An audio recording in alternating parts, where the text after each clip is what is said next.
Hello, everybody, and welcome again to All Things Brunswick. We're doing some special shows this month. We want to recognize and thank our law enforcement community. We have had folks from the Sheriff's Office, and we have, again, today, we also have people from the Sheriff's Office, and we're going to talk about trafficking. So I will introduce them to you in just a sec. I just want to say hi to Todd. Sorry you couldn't make it today. And thank TK for always being here. We couldn't do it without you. So without further ado, let's hear from Audrey first. She's on the end. Hi, my name is Audrey McCrae. I am a detective sergeant with the Brunswick County Sheriff's Office, and I am the supervisor of the Special Victims Unit. And Taylor Shepard. Hey, my name is Taylor Shepard, and I'm an investigator with the Special Victims Unit, and Audrey is my supervisor. Welcome, ladies. I'm really happy to have you. Thank you. We're glad to be here. We do this show once a year, and last year Audrey was with us. Yep. And this year we are welcoming Taylor.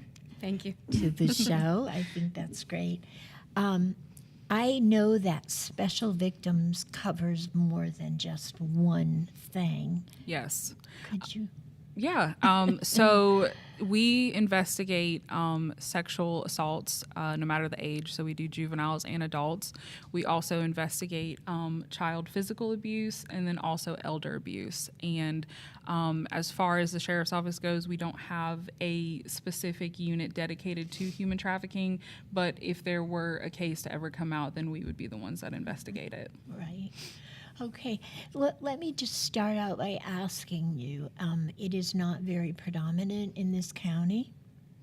No, and I think that's for a lot of reasons. Which are? One, I think the most would probably be with how rural the county is.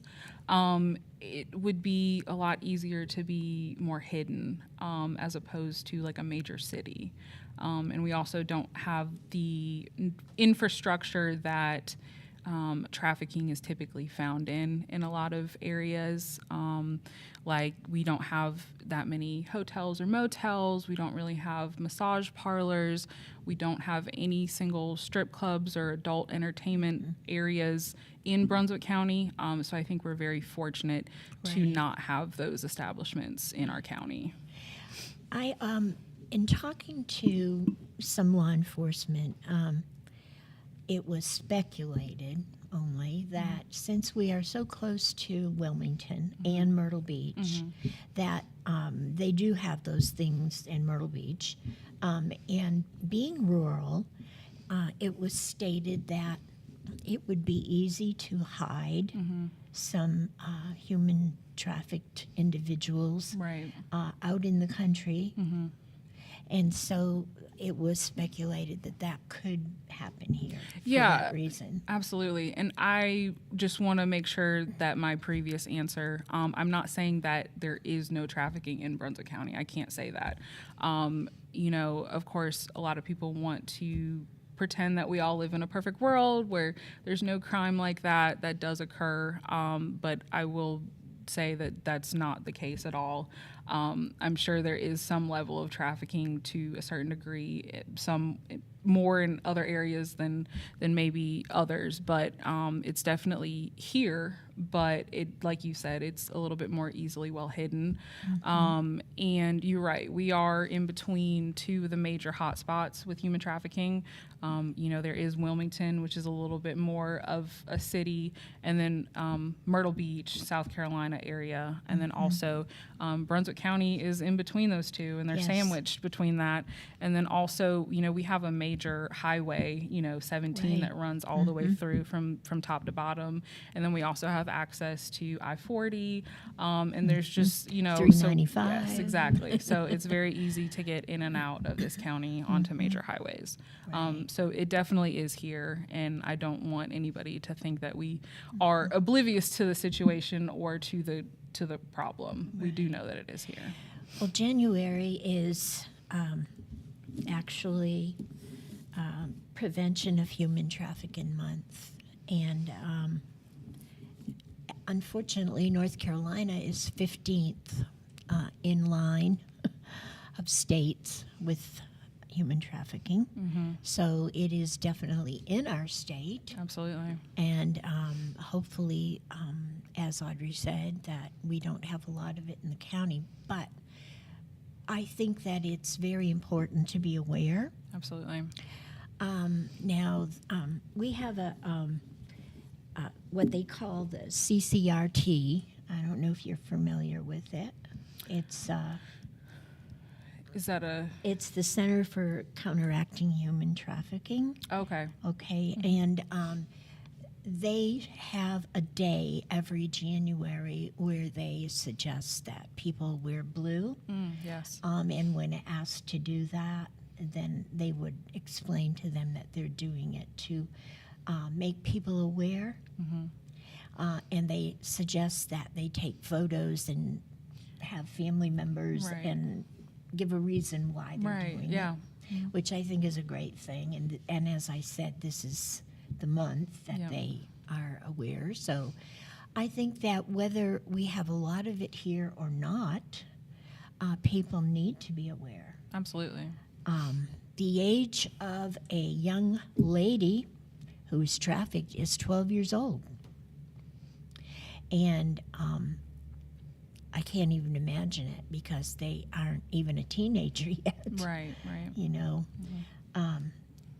So we have to prepare ourselves to look for different things. And now, do you get any kind of training for that?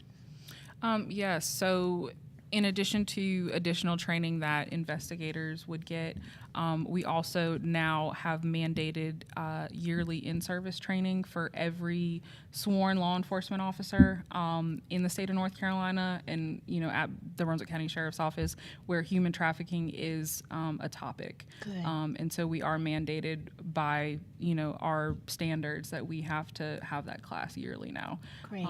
So I believe that the state is really taking human trafficking obviously very seriously, and they're making sure that every single deputy and every sworn, even I believe people in the jail, have to have human trafficking awareness classes as well. So anyone that works at the sheriff's office needs to have that mandated training. That way, if they were to come in contact with a victim or a survivor in the Great. jail, that maybe we weren't aware of their situation at the time of their arrest, they're at least trained to recognize the signs, and that they are trained how to interact with that person Right. to help get them the help that they need. Great. Yeah. Taylor, tell me a little bit about what you do. So, like Audrey touched on, as a special victims investigator, we do get assigned cases mostly involving sex crimes of adults or children, child abuse cases, and also dealing with the elderly. So really, daily, you kind of don't know what your day's going to look like. It can be a little bit Sure. of everything, but I enjoy it. I really like working for the victims. It really gives me a purpose, Great. to work every day. Well, I thank you, both of you. Thank you. I think it's wonderful. Now, one thing that concerns law enforcement and actually everybody is the fact that if you are dealing with human trafficking and you deal with it on a regular basis, it could mess up your mental being. And so they have started a new program called Attack, where they will actually take the law enforcement officer and give them some kind of a outlet and talk with them and help them on a regular basis. So I'm sure we don't need this yet here. I Right. hope we never need it. Right. But I am aware of it, and I am aware that some states do have it, and they do it on a regular basis. I have this is very personal for me. I had a very good friend who was trafficked. We searched for her for a long time. Wow. Unfortunately, when we found her, she had been killed. Wow. So that she couldn't give any Sorry to names hear and that. whatnot. Yeah. That's terrible. So it's something that has stayed with me And if I can bring awareness, to the public, the more I read about it, the freakier it gets Yeah. with the years. Yeah. I'm telling you. Now, something else that I don't think people are aware of, especially last month when they were doing their Christmas shopping and all that stuff, is try not to buy things. There is not only human trafficking in a sexual aspect, but it is also in the job market. Yeah, Correct. absolutely. Forced labor. And so they have these children doing things that should be adults. Yeah. So there are things, if you go online and look it up, they will give you a list of things that stay away from. And that way, hopefully, we could end it. But Yeah. it's difficult unless you're aware. It is, yeah. So the states that, the cities that have the most trafficking is New York, of course, Texas, Florida, and California. And those at the top of the list, I think, because of, Florida is very populated. Yeah. It's on the ocean. There's a lot of ports. Yeah. Texas is the same way. Right. New York is self-explanatory. Yeah. It's a whole nother animal in itself up Yeah. in New York. Yeah. Yep. And California, well, here we go again. It's right on the coast, Yeah. the whole thing. Yeah. So that stands to reason. But folks, it could be in your own backyard. And so you need to be made aware, and you need to do something about it if you see it. In 2022, it was when the Department of Homeland Security codified the Countering Human Traffic Act. And so it's gotten bigger in the last few years. It's been in effect now for 3 years. And they keep adding great things to it. Yeah. So actually they didn't have, and back then they didn't have a lot. They only had like 16 departments of human trafficking everywhere. Right. I mean, that was Yeah. crazy. It was sad. And so I can see where Special Victims picks up the slack. It's part of what Yeah. you do. Yeah, so it typically initially falls on the shoulder of like whatever local agency, because most people will report it to local law enforcement. Right. But since we don't have a specific human a human trafficking unit at the Brunswick County Sheriff's Office, we really like to utilize our relationships and our connections with federal agencies, just because they have those resources that local sheriff's offices and police departments just Right. don't have. Right. So we really cherish those relationships that we have with Homeland and That's great. FBI, and we really try to make it a point to have good working relationships with those agents, and make sure that whatever we can do to help them, because they return the favor for us. And at the end of the day, no matter what agency we work for, we're all working for the same common goal. So we find a lot of success in working together. Great. So if you received a case, you would notify them? We would try and investigate everything to our fullest ability. But if there's, if we're, starting to cross into different jurisdictions, whether that's county or different states, because as we had mentioned that, we're just right on the border of South Carolina. So it's very easy for someone to go from state to Right. state. So once we start getting into that, we will at least communicate with them to let them know kind of what we've been working, what we have so far, and we really, just try to collaborate together on how to, handle the investigation the best way. That's great. Yeah. So if you don't have to, if it happens right in your jurisdiction, then you take care of it unless you need their help. Yeah, it really depends on the investigation and where it takes us and kind of what resources we would need in order to have a successful outcome in the investigation. They're always there to help, and just like, on the other flip side, if they need our help with something, then we, are only a phone call away, and we'll make sure that we help them in any way we can. But usually it works best when there's a joint partnership there. Yeah. Now, if in fact somebody reported a case, Taylor, it would be something you would have to investigate, right? Yes, ma'am. Okay. So, and say you investigated it and you were very suspicious that it was so, then you would come back and report it to Audrey. Yeah, and I will say in special victims, one thing that I love is it's a very close-knit group. There's only 5 of us. So we do a lot of like round tabling. So I might work a case and get to a point where I'm not exactly sure where to go next, or I want like an opinion on it. So we will sit down together. We know usually all of our cases, like everybody we work with, we're involved. We know what's going on just because we sit down and do have that relationship of, do you have any other ideas? So it would be something where we would sit down and be like, do we have a contact where we could ask somebody for help for whatever reason that we needed? So it's a good feeling. You're not really like alone. Yes, I'm working my own investigation, but I always have people to ask questions. That's wonderful. That's great. Well, I'm happy to hear that. I know that you have a great sheriff. Yes, we do. We do. We're very grateful. I've known Brian for a long time.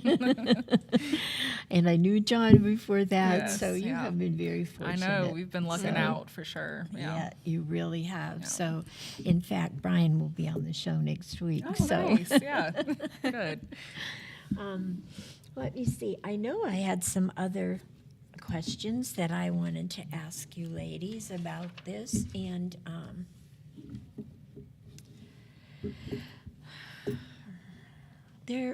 I just want to ask you how you feel about this, and it's very different. There are only 8 individuals in this country that are known to be the top human traffickers. So what do you think? So this has to be an individual that's into more than that, right? As far as like other criminal activity? Yeah. Wouldn't you say? I would say more oftentimes than not. That's usually not the only criminal act that is happening. And then it also might be something that is being built up. I don't think most criminals start off with, trafficking humans. I think they might start with some lesser offenses and then build their way up. I will say one of the, I think, important things to remember is human trafficking has always been a thing. I mean, it's always been around. Now, obviously, there's a lot more awareness towards it now, and I think a lot of people are realizing just how much of an issue it is, just also sex trafficking and labor trafficking. But I like to think of it as, it's easier in the minds of criminals to traffic human beings than to traffic drugs, in the sense of, drugs are, a kind of a one-time use. There's a lot more danger with trafficking them and selling them in large quantities and moving them around, because there's obviously a lot more potential to get caught. And obviously, if they were to get pulled over or stopped, then the drugs, I mean, that's pretty self-explanatory. Right. If, a vehicle was searched and they found those drugs. But, human trafficking is such a complex problem that there's just so many layers to it, and we could probably spend all day or all week sitting here and talking about it, and still barely scratch the surface about it. But in their eyes, they see it as less risk, more reward, because in their eyes they don't see the human beings, they see commodity, they see money, they see a way of, I can reuse this commodity and get money again and again and again and again, and it's something that will always be there for me to get a return on.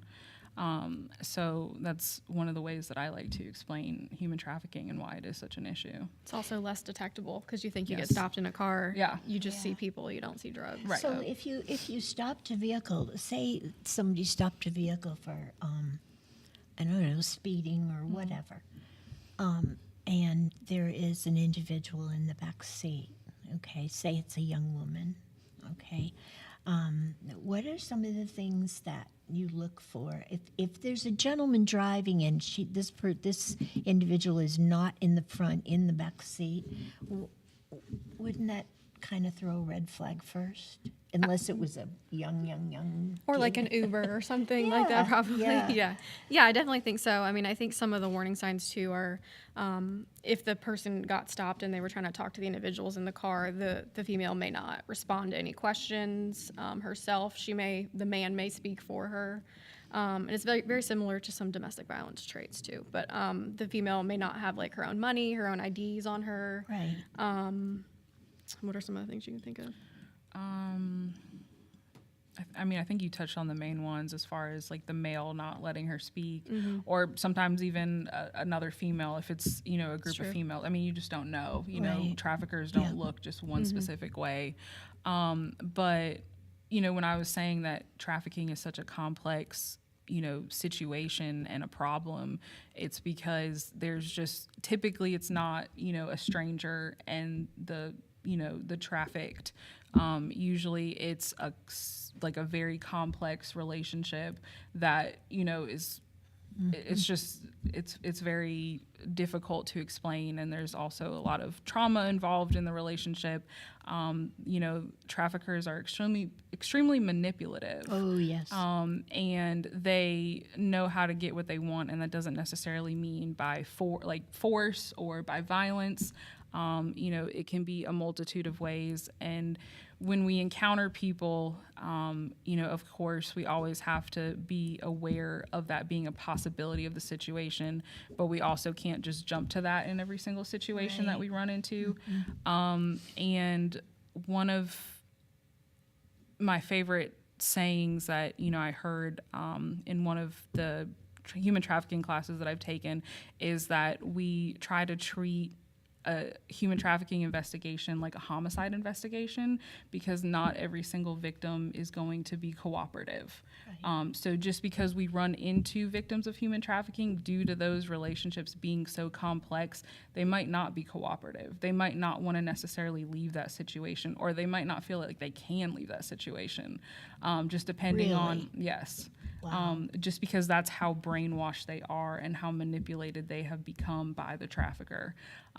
It also, I mean, we can go down the rabbit hole with it, but, you know, traffickers will try to target people that are vulnerable, you know, whether it's children in a broken home, or it's children in foster care, or it's somebody that's homeless, or, you know, it's somebody in a bad situation at home, or, you know, they don't really have any family or friends, and, you know, they're kind of desperate and they need to go somewhere, and this person can, you know, start that relationship and, you know, start it on false promises that they'll give them money or they'll give them clothes and food and shelter. And the victims might not necessarily see the situation as being trafficked. Like, they might not even realize like that is what is going on. They might just Right. think this is the way for me to get clothing and for me to get food and for me to have a roof over my head, so I'm not on the street every single day.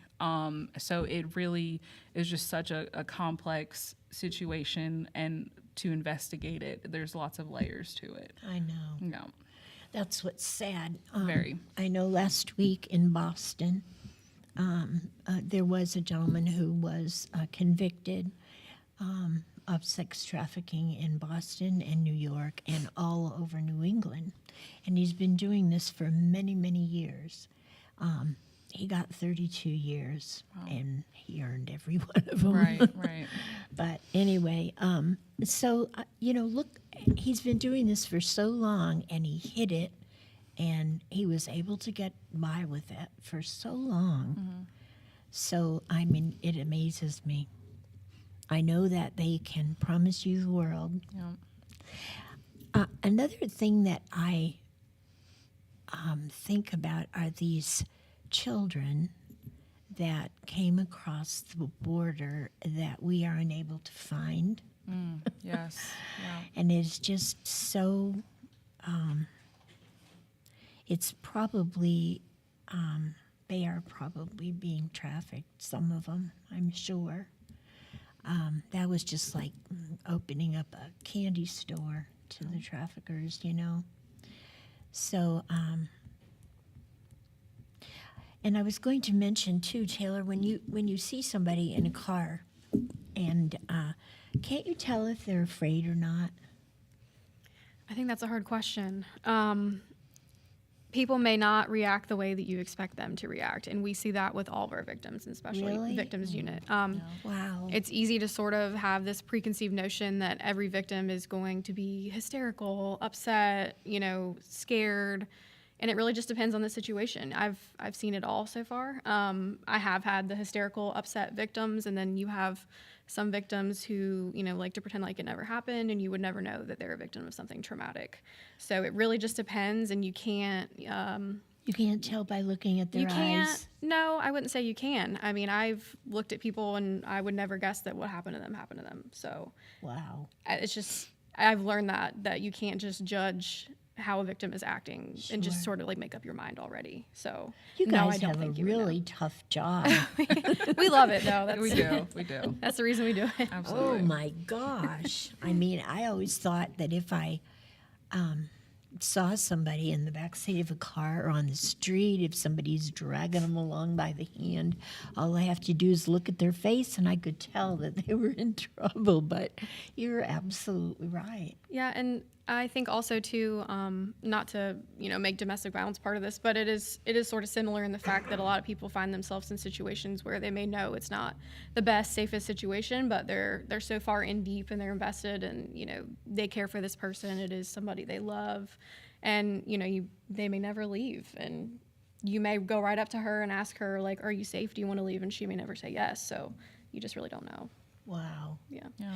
Well, I know in domestic violence, which that's almost like trafficking, I swear. It has similar It is, components. yeah. Yeah. Very similar. because there's some guy or whomever that is keeping this person at their will and treating them just the way they want to. I think that's terrible. So I have to agree with you. I think probably we're going to take a break and pay some bills, but please stay with us, folks. We'll be right back.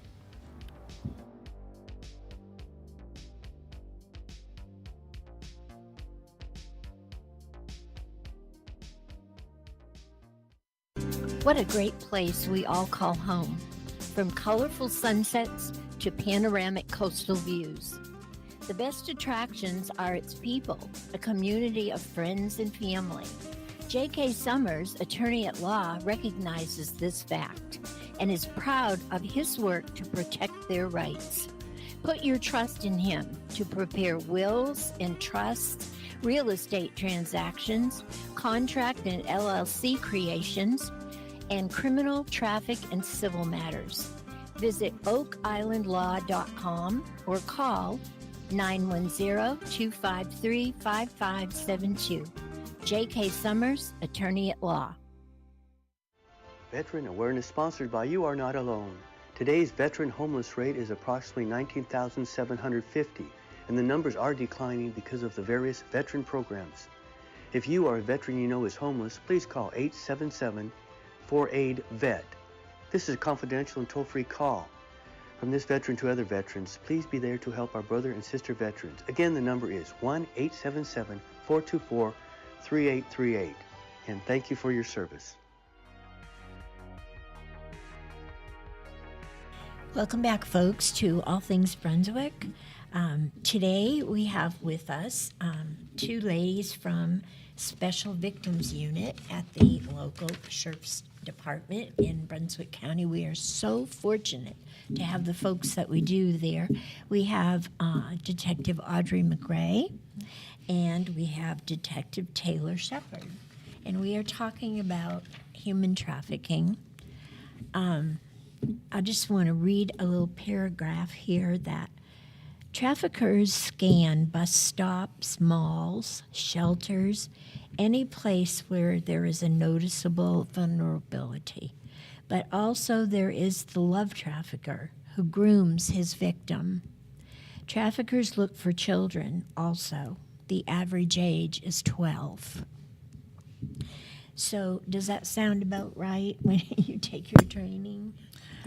Yeah, I would say so. I think it's important to know that it doesn't matter like what race, what social class you are, what, gender, what, like, I will say that traffickers don't really discriminate. I think it's seen across the board.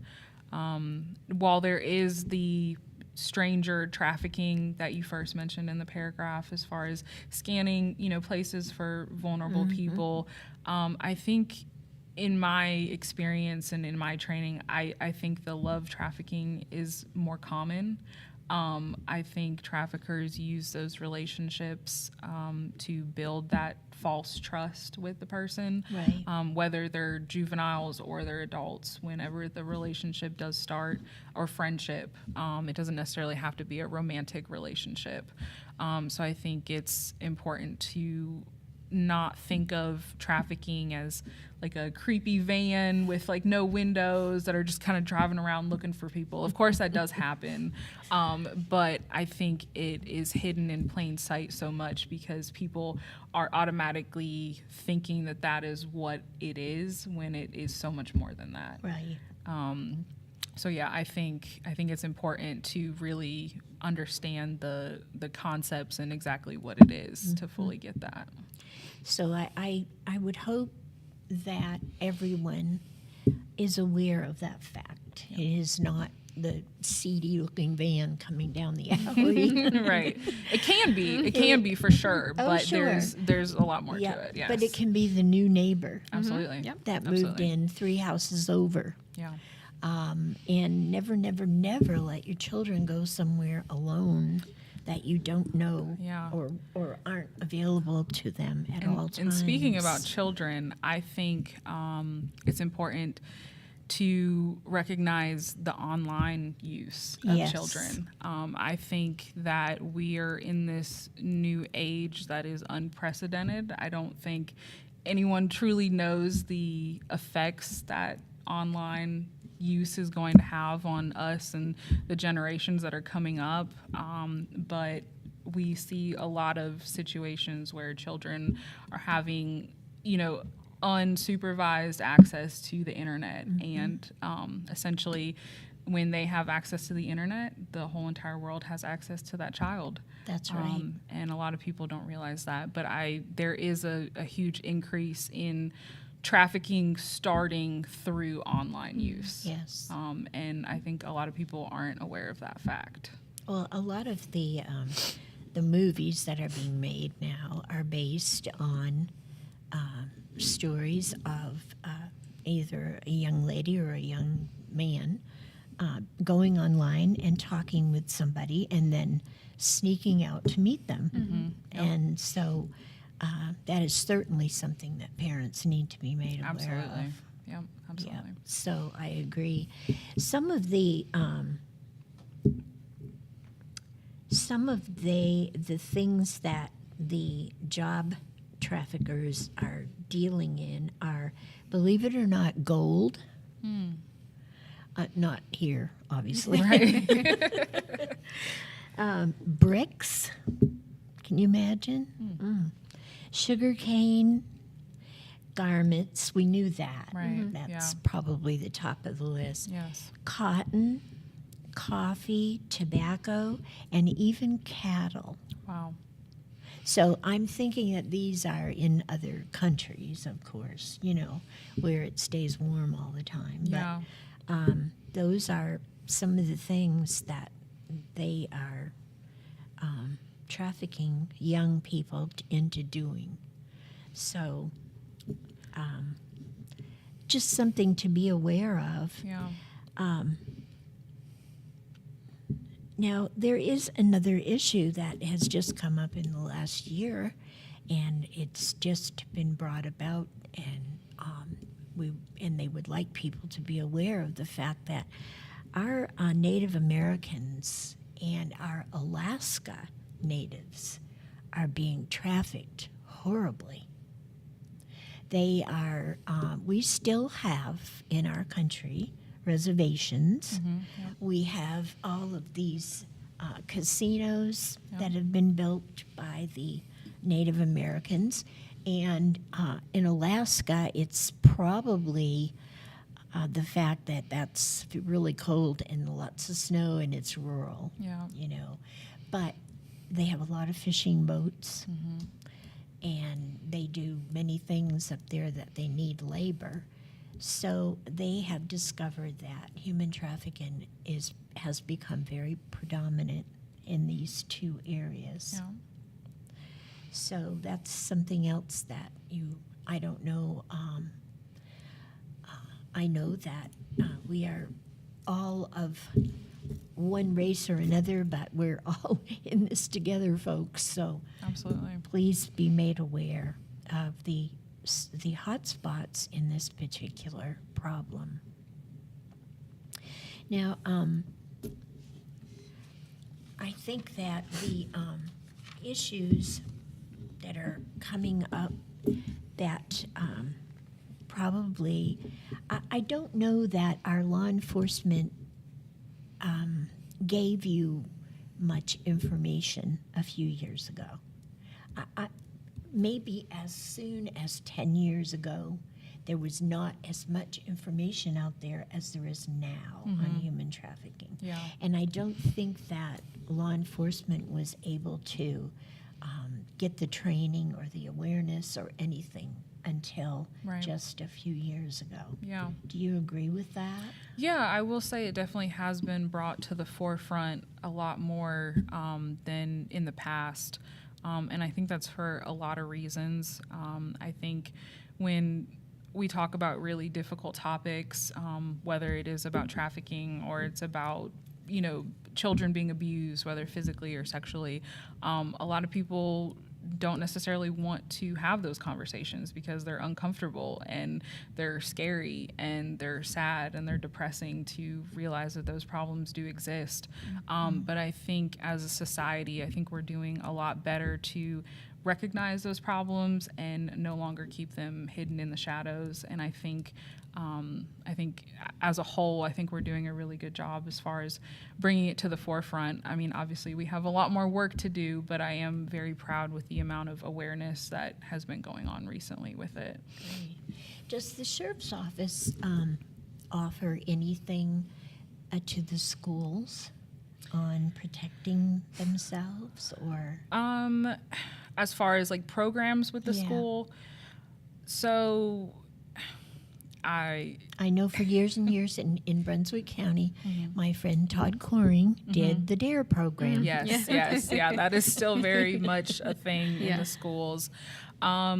I will say that we do have a school resource officer in every single school in the county, which is a great thing. And the kids love him. Yes, They do. yes. So every single school has their own dedicated deputy, and even the schools that are in city jurisdiction, they still have a deputy that is employed with the Brunswick County Sheriff's Office inside that school. So we really try to take, the safety of the students in each school seriously. And that SRO is assigned that specific school. They get to know the children individually. A lot of children trust that deputy, and they get to know them very well. And that trust really goes a long way. And they might feel comfortable coming to the deputy and telling them about something that is going on at home or something that they know about, as opposed to telling, a teacher or someone else. So it's really important that we have those relationships with those kids. Right.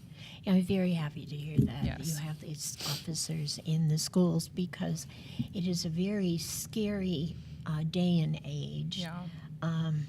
There are a lot of disagreements between parents and school boards on what exactly is allowed. Yeah. It is, But that scares me, because I think the kids need to know. They Yeah. have to have a way to protect themselves. It's a touchy subject. I get one side of, wanting kids to be able to be kids and be innocent and Yep. not to know about the evils of the world. And then also we want to make sure that they're prepared because this world is different than the Right. world that even I grew up in. Oh, absolutely. Being able to play outside, of course my mom was always around, but I was trusted enough and the world was okay enough to where I could go outside and, go down the street to my friend's house and there Well, yeah. weren't any issues. And We rode bikes yes, after exactly. dark Yeah, and- in the street all the time. And yeah, Sure. just make sure you're home by the time the street Yep. lights come on and you're good. Yep. But it is definitely a different world that we're living in today. Is. So I'm glad that the officers are available to the kids. Like you said, I know a lot of the kids just love them. Yeah, they they do. do. They really do. Yeah. And they must be great guys.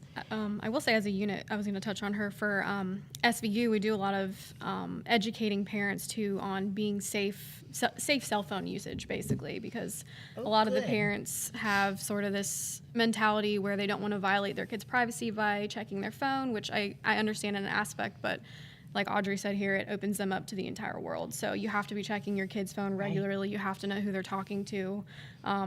It's your responsibility, I feel like, to be able to check their phones and make sure that, nothing is happening to them as a victim, Exactly. So we do a lot of talking to parents about that and how to go about that. And we work with them a lot about technology. So That's great. Because I know kids will look at you and say, that will never happen Right. to me. Right. Because they think they're bulletproof. yeah. Invincible. And then Yep. you find out they're talking to somebody they don't know. Yeah. Yep. Yep. I swear. Sad. The Blue Campaign for Human Trafficking specializes in young people, and they do try to get the word out to young people without stepping on toes, so to speak. Right. And I think it's great. They've increased support now in colleges and youth serving organizations. Like, my concern used to be camps Oh yeah. because there was very, very little supervision I at agree. camps. Right. you Yeah. know, Right. so Right. they are now becoming involved in these things, and I think it's a great idea. Yeah, know. I think it truly takes a village. It can't all just rely on law enforcement or, it takes everybody Right. that's involved. Yep. The big thing is awareness, and that's what I try to push. Absolutely. Yeah. So, anyway, let's see. I wondered if I was in a hurry this morning, jotting down questions. I think we've covered a lot of great material Yeah. here.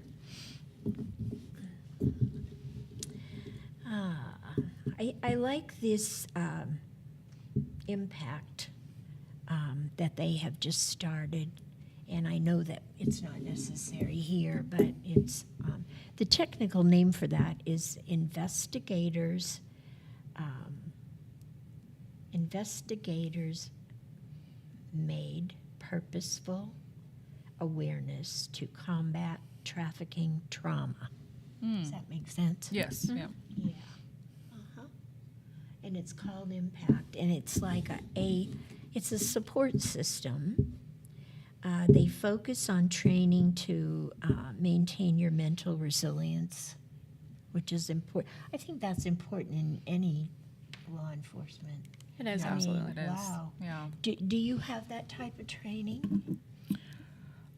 We do get through the mandatory in-service training that we have to complete every year. There is a focused class on, mental well-being and health and taking care of yourself. But it also, I think she touched on it about us being such a close unit and a close division.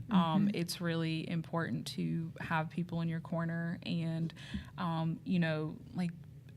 it's especially special, I think, in the Special Victims Unit because we all deal with something a lot differently than some of the other investigators do. I mean, we all deal with, vicarious trauma and things throughout cases, but, we see it on a daily basis. And I understand, if she's having a rough day, or, if any of the other investigators are having a rough day, like, I personally get it, because I was a special victims unit detective for, 4 years before I got promoted to the supervisor. So I understand, and we all kind of get where each other is coming from, and, we can vent to each other.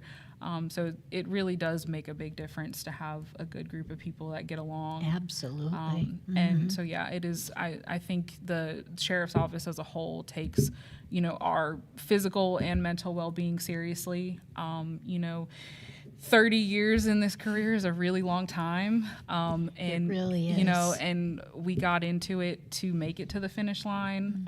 And I think that there's traction picking up on, like, how do we make sure that we take care of our people throughout that time, because there is a lot of stuff that's going to happen between year 1 and year 30. Well, there's a lot of the people that have been there since they were so young. Yeah. I know. I mean, wow. Essentially their whole adult life. Yeah. I mean, they can start at age 20. Yeah.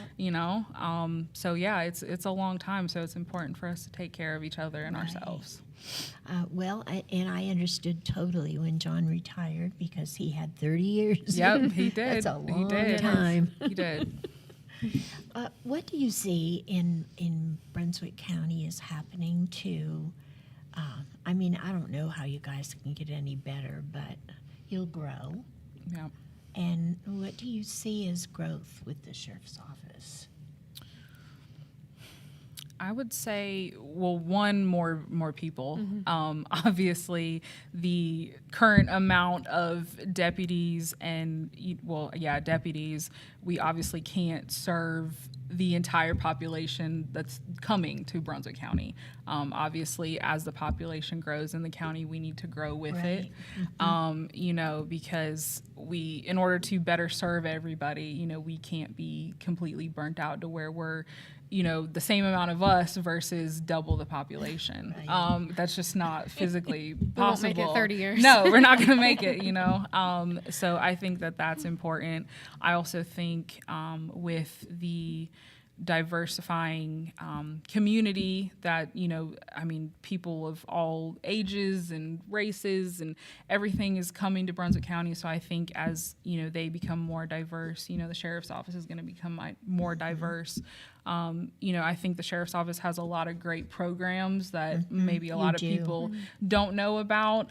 But, our impact division at the sheriff's office really tries to, make sure that we get all the information out to everybody about what we do offer. And so I encourage everyone to check out the sheriff's office website or call them. That is their whole entire job. My husband, he's actually the sergeant over the impact division. So he's in charge of that. So there's a really great group of people that, try to get the word out about the sheriff's office and what we do. But I think with more growth, we'll just have more programs that we offer. And of course, we always encourage people, if they have ideas or if they have suggestions on what they would like to see the sheriff's office offer, by all means, have conversations with us. I think you touched on kind of what we do as far as like education. We don't have specific times of when we go out and talk to specific groups, but I will say that if a group of people specifically request for the sheriff's office to come and talk about a subject, then we will always make sure that we, get that handled and we get that scheduled, because we want to educate the community in addition to enforcing the law. We want to be able to do both sides. Great. Yes, I know that you're going to have to grow people-wise. Yes, yes. Because the population is growing people-wise. Exactly. Can you tell me what the worst criminal act is in the county? Oh. What's the one that just stands out? Opinion-based? Yeah. Rape of a child. Really? Yeah, absolutely. Oh, yeah. Oh, I have to agree. Of course, murder is terrible. Of course. But we don't have a lot of that. No, we don't. Not in Brunswick County. No. And I think, like Audrey touched on earlier, when it comes to children being victims, especially in sexual crimes, a lot of people like to pretend that it doesn't happen, or that it doesn't happen here, or it's not as big of a problem as it actually is. And we're the ones that actually see it day to day, and we do know that it's happening and it's real.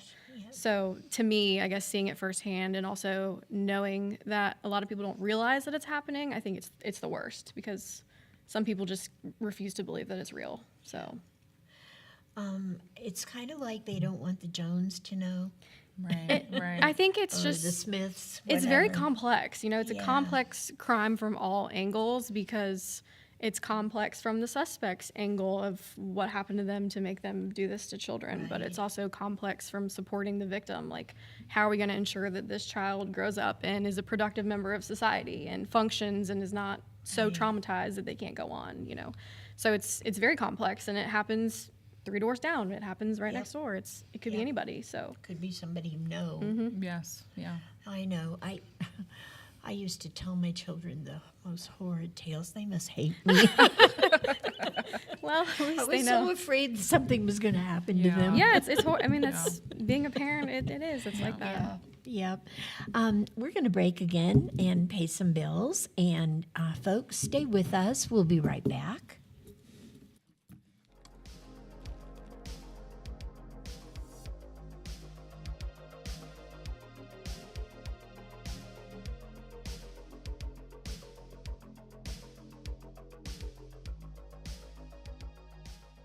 What a great place we all call home. From colorful sunsets to panoramic coastal views. The best attractions are its people, a community of friends and family.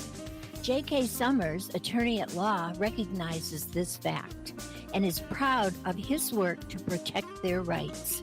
Put your trust in him to prepare wills and trusts, real estate transactions, contract and LLC creations, and criminal, traffic, and civil matters. Visit oakislandlaw.com or call 910-253-5572. J.K. Summers, Attorney at Law. Veteran Awareness sponsored by You Are Not Alone. Today's veteran homeless rate is approximately 19,750, and the numbers are declining because of the various veteran programs. If you are a veteran you know is homeless, please call 877-4AID-VET. This is a confidential and toll-free call. From this veteran to other veterans, please be there to help our brother and sister veterans. Again, the number is 1-877-424-3838. And thank you for your service.